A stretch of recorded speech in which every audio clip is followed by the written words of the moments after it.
Good afternoon, YouTube. Welcome to another session of the AV Club. I'll be your host for today, Cornell Westside, and today we'll be covering episode 5 of The Last of Us. But before we begin, if you can go ahead and hit that like and subscribe button and turn on notifications so that you can get all the notifications for all of our new videos for The Last of Us and any other videos that we create. I think episode 5 will have to be my favorite so far, and I'll get into more reasons why that is. But this one, just a few, it's just had the most action. We got our bloater this episode, and we got a in-depth version of Sam and Henry's backstory. Now, the title of this episode was called Endure and Survive, which is ironic because not a lot of people endured and survived during the episode. Starts off with the backstory of how Kathleen and her faction came to power in Kansas City. Pretty much a brutal revolution going on. We hear on the loudspeaker that they're rounding up all FEDRA agents and their conspirators and promises that they come freely, that they'll be given a free trial. Unfortunately, we see in the next scene that this is not true, as we see a group of conspirators in question to the next scene under duress. In fact, Kathleen actually confirms that they will not be given a fair trial amongst their peers. You're all guilty, so that's how that'll go. We learned that her brother was actually the leader of the faction, but he was handed over to FEDRA and killed after Sam saved him in order to save his brother from leukemia. This is why we see Kathleen is basically obsessed with unaliving him, because she's on the warpath because he turned in her brother and had him killed. The doctor that she was looking for is the same doctor that we seen in the last week's episode, who was helping Sam and Henry in their hideout. One of the conspirators actually rats them out, and that's when we find out that she actually eventually kills the doctor, and this happens in the last episode. Sam and Henry are two characters that are straight out of the game that you encounter when you come across in Pittsburgh as opposed to Kansas City. The only difference that I see so far is that Sam is actually deaf and he's not in the game, and the backstory I guess you have into which you encounter Henry is also different as well. In the game, Henry attacks Joel because he thinks he's a part of the faction, as opposed to in the show, he sees last week's events where he attacks the faction and knows that he's not a part of them and goes to join up with them in order to make it across the city.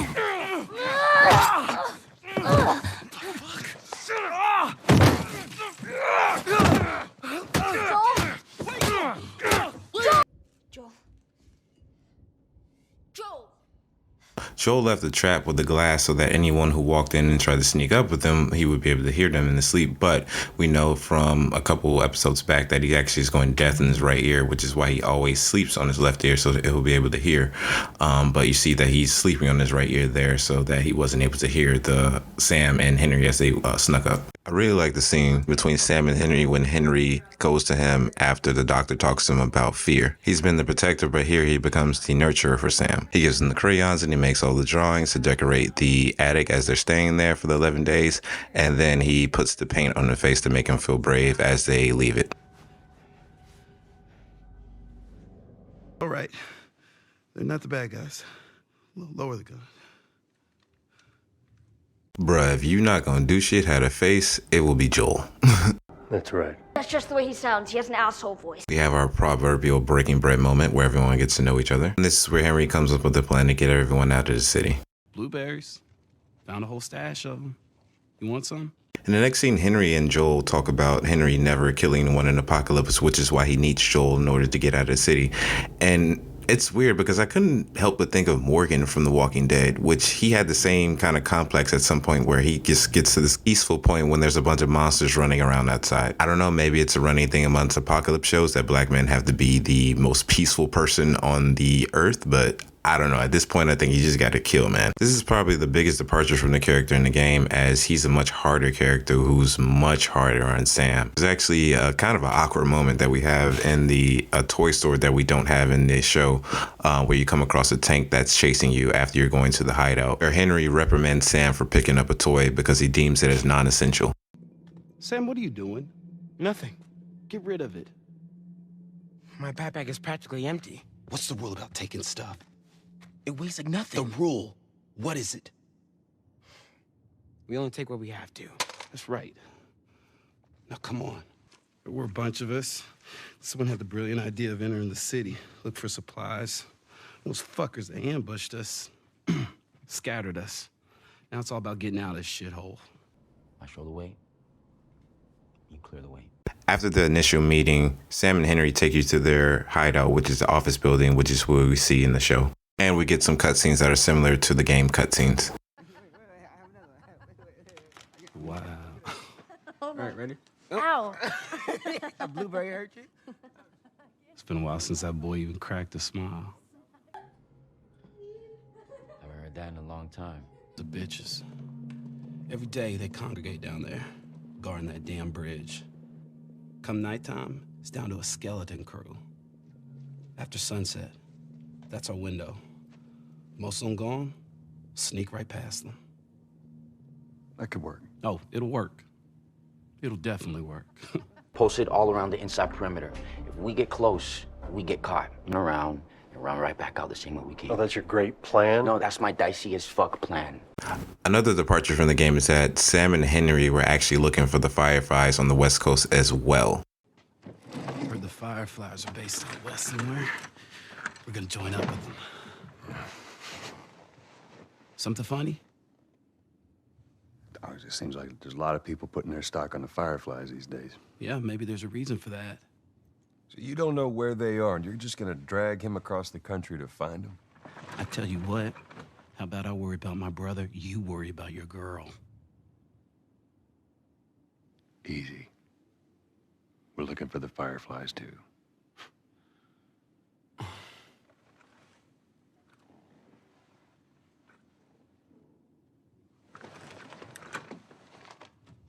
This is us. There's an abandoned military radio station just outside the city. Any survivors from our group, they're supposed to meet us there tomorrow. You and your girl, you want to join us? It goes down tonight. Unfortunately, we're going up to meet up with the Fireflies. Sam and Joel and the crew are caught by some of the faction, and then when the faction catches up to them, Henry actually leaves Joel, who was stuck on one side, and takes Sam, and Ellie has to jump back down and help him get away. Fortunately, he redeems himself by actually saving Joel and Ellie when they jump off a bridge that was actually mentioned in the episode in order to get away from the faction. Okay, we gotta get him up. I'm sorry. We're leaving. What? What's this bullshit? Hey, now! What the fuck, Henry? You keep me afloat. Ellie! You have time to argue. Ellie!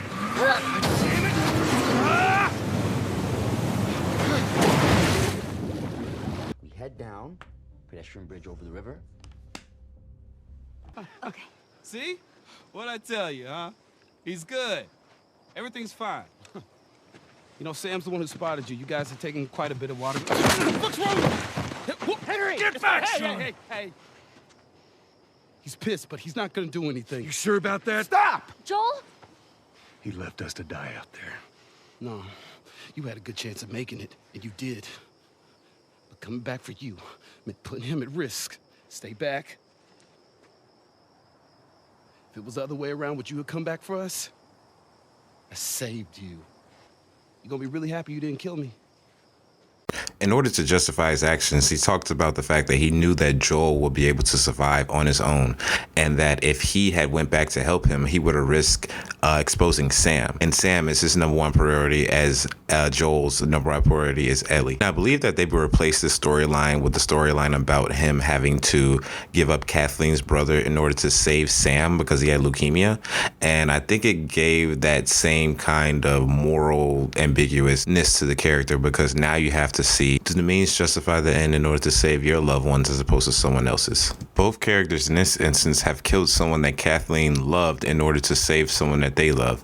Ellie being the person that Joel saved last week from the young soldier, and Henry sacrificed Kathleen's brother in order to save Sam. I am the bad guy because I did a bad guy thing.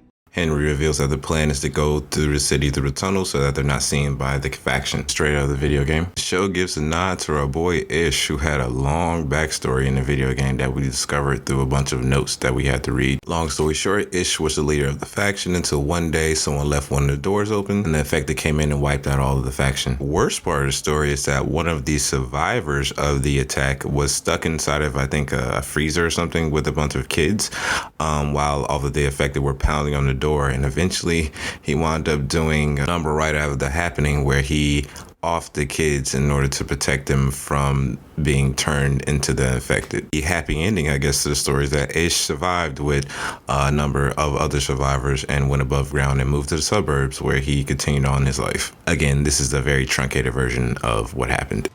Someone used to live here. Don't look like that's the case anymore. Who would stay in here? Someone who thought they could keep a place like this safe. Pretty much everything on the set here is straight out of the video game, including the comic book that they come across. Endure and survive. It's here where Henry gets the backstory on why he was a conspirator with FEDRA and why he gave up Kathleen's brother to FEDRA in order to save Sam. Joel apologizes for his early judgment and begins to feel for him. I won't talk about this part yet, but I think this is a foreshadow for what will probably happen in the season finale when, well, again, I won't talk about it. But you get it, though.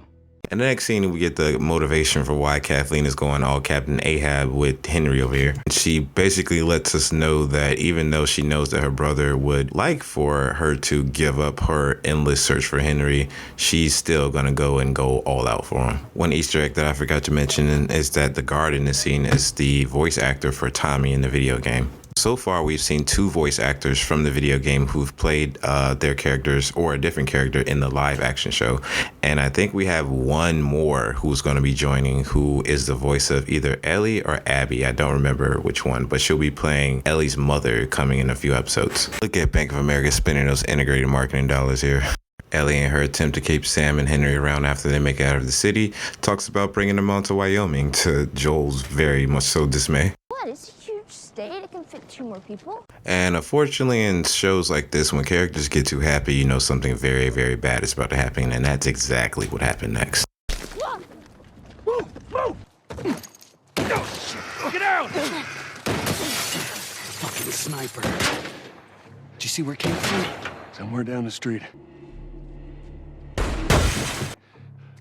All right, now. Y'all stay here. Before you start, I need you guys to keep me busy. I'm gonna go around and see if I can't get the angle on him. I'm not gonna hit you. I'm gonna go around, try to get in the house through the back, and then I'll take him out. Okay. Be careful. What are you doing? Get the fuck out of here! Oh, shit! We're leaving. What? What is this bullshit? Hey, now! What the fuck, Henry? I didn't even notice I did this video that they actually paid a homage to him doing the whole runaway from Joel in the video game in this scene. What do we do? Joel has to take out the sniper just like he does in the video game. Might I add, this was probably one of the hardest levels I had to get through on the game as well. I still fucking see you!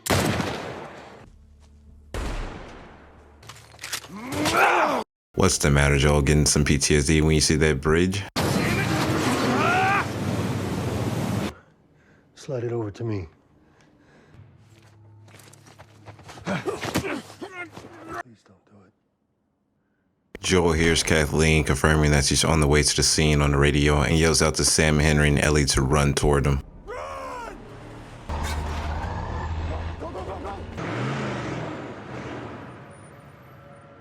Look, I know Ellie meant well when she was shooting back at the tank, but she gave me Harlem Night vibes when she did that.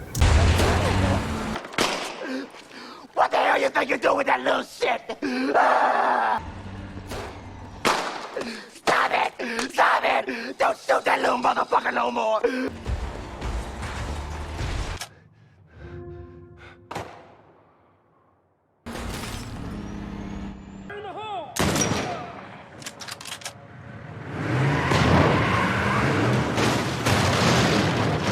Here's where we pretty much have our biggest deviation from the game in the episode. As Kathleen being an original character for the show is not in the game, all of the motivation in the scenes containing her are brand new. Although once I seen that truck start to melt the ground and she had Henry dead to rights, I knew exactly what was going to happen here. As Kathleen has been so Captain Ahab about getting Henry, she kept what should have been a level 1 problem to like a level 10, and all of the undead that they ignored being underground come flying out from the hole that's created.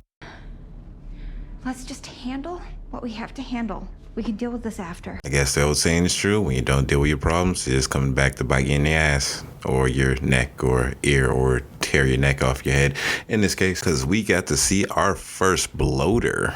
Oh, and before I forget, we can confirm these are World War Z zombies. So yeah, they run like crazy. As a matter of fact, I don't know how anyone survived this encounter. If it wasn't for the fact that the undead just started walking away miraculously, I don't think anyone would have made it out of this situation. One thing we can say is goodbye Kansas City, because the undead started walking off to there and they're not surviving it. They have no one to defend them now that all of their faction is dead. I actually didn't understand why the undead didn't attack Joel and Ellie and them, because, I mean, they were prime for the picking right there. They just decided to turn around and walk away, but I digress. At least Kathleen's main man was loyal to the end, because he gave the self-sacrifice so she could get farther away. Drop a F in the chat for him. If you play the game, you know what happened right here. Yep, they're about to do it. And then the most lackluster villain death, Kathleen ironically gets taken out by the kid clicker. Well, kids die, Henry. They die all the time. I won't lie and say I was the biggest fan of Kathleen's character, but I thought that since they gave so much backstory and kind of tied her to Sam and Henry and gave her a 2-episode story arc, that she was going to last a little bit longer. I did think that she was going to be a supplement for a character that comes along in part 2 of the game, Abby. We'll talk about her more later for people who have played the game. But yeah, I was kind of disappointed that they kind of gave a lot of story to this person, only they killed them off in 2 episodes. Yeah, it's not great. Endure and survive. Endure and survive. After the mayhem dies down, they get a moment of peace. Here, Joel begins to open up and actually invites Henry along with them on the trail to Wyoming. Another difference in Sam between the game and the TV show is that in the game, I believe Sam is a little bit more age ambiguous, but he seems like he's around the same age as Ellie. He even says in the game that he's around the same age as her, but he never discloses how old he is. How old are you? Me? 14. How old are you? The same? Oh, you're 14, huh? I'm close. All right. I am. As opposed to in the show, he's 8, and there's somewhat of a bigger age difference here. So he more so looks more like a kid than Ellie. The next few scenes were captured in the game and in the show so very well that I'm just going to play them back to back so you can see how the differences are. How is it that you're never scared?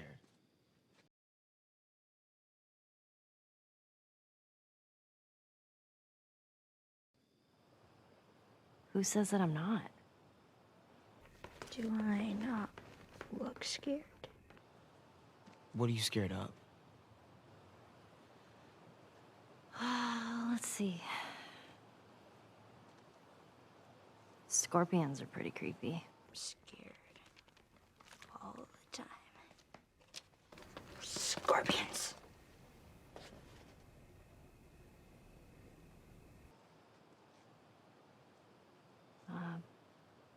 Being by myself. I'm scared of ending up alone. What about you? Those things out there. What if the people are still inside? What if they're trapped in there without any control of their body? Scared of that happening to me. Is it still you inside?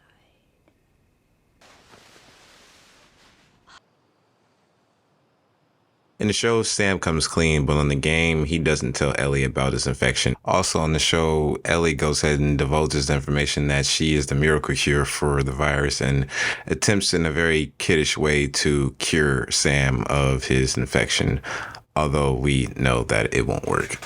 She tells Sam that she won't tell adults about his status, even though this is something that she should definitely talk to Joel and Henry about, but, you know, being a kid. Ellie promises Sam that she'll stay awake with him just to make sure he doesn't turn, but unfortunately instantly falls asleep and wakes up to...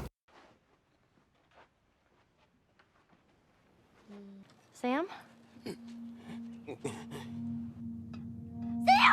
The hell?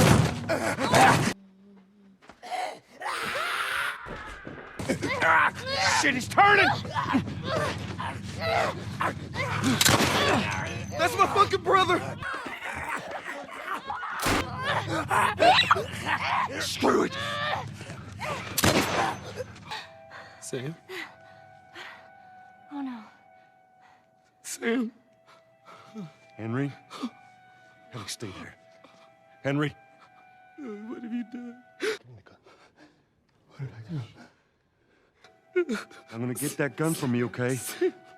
Oh, okay, easy. This is your fault. Easy, easy, easy. Henry, give me a gun. Henry. This is nobody's fault, Henry. It's all your fault! What did I do? What did I do? Henry! Henry, no! Oh my god. Give me the gun. Yeah, drop some more F's in the chat for Sam and Henry. They were some real ones. Henry, the world was his brother, and without his brother, there was no world for him to live in. Just like for Kathleen, who avenging her brother's death was more important than protecting her entire town and her faction. See that Sam's death took a lot out of Ellie, as when Joel goes to talk to her, she's just ready to move on, as opposed to when Tess died. She went to go talk to Joel about it and he was ready to move on as well. She feels really bad because she fell asleep and feels like she's the reason why she wasn't able to help Sam when he turned. Another Easter egg here is that on the show, she remembers to leave the toy on Sam's grave that they played with the entire episode, as opposed to in the game. She gave the robot that Henry scolded Sam for picking up in the toy store that I showed earlier in this video, and gave it to him the same night in which he turned. She later complained that she forgot to leave it on his grave and wanted to go back and put it there. Oh. All the serious talk. I almost forgot. There. If he doesn't know about it, he can't take it away. Got to leave that stupid robot on his grave. What should I do with it? Ellie. What? Let's go. And yeah, that's pretty much episode 5 in a nutshell. If you don't want to hear any more spoilers about what I predict could happen in the next couple episodes and the rest of the season, this is your chance to bow out now. We won't tell anybody that you're leaving, but please hit that like and subscribe button and a notification button on your way out.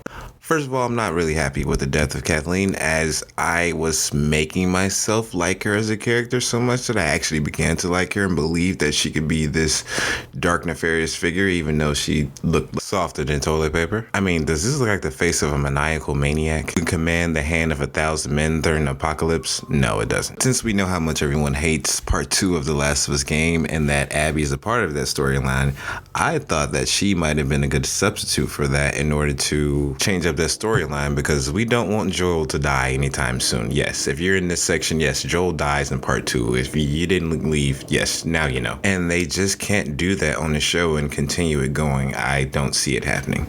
I now think the purpose of Kathleen's character was only to foreshadow a person basically risking everything to save one person, which is something that we know Joel would eventually have to do with Ellie. We've already seen the trailers that he goes through the lab and is shooting up what looks like fireflies. We don't know exactly if that's how they're going to do it, but it seems like they're sticking to that storyline. I think her character was supposed to show the way that love or caring for someone can lead to a dark path, as opposed to the way that Henry went about his love for his brother, took him on a lighter path, even though it ended in tragedy as well. I'm also interested to see how they changed the meeting of Joel and Tommy coming back together, because it looks like Tommy brings you to the settlement that you live in part 2. I think in this episode we actually are going to meet Dinah and Jesse probably as well. They won't be promoted to main cast or even supporting characters probably into like season 2 or 3, but I think we'll meet them in the next episode. And yeah, I think that's all I got for this week's breakdown.